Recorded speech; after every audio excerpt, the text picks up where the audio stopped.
म्हणजे नक्की काय? Polycystic ovarian disease. यामध्ये अंडाशयामध्ये छोटे छोटे सिस्ट वाढायला सुरुवात होते, त्यामुळे हार्मोन्स असंतुलित होतात. हार्मोन असंतुलित झाले की आपलं शरीर विविध लक्षणं दाखवायला सुरुवात करतं. उदाहरणार्थ केस गळायला लागतात, आपलं वजन वाढायला लागतं. वजन मुख्यत्वे करून पोटाकडील भागामध्ये जास्त वाढतं.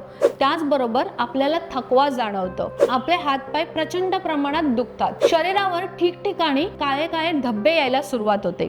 मुलींमध्ये मासिक पाळीमध्ये खूप प्रमाणात उलथापालथ जाणवते.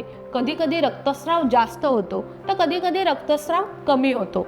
हे सर्व लक्षणं जर तुम्हाला तुमचं शरीर देत असेल तर नक्कीच समजा की PCODला सुरुवात झाली आहे. आणि त्यावरील उपाय समजण्यासाठी खाली दिलेल्या नंबरवर आम्हाला नक्कीच संपर्क साधा.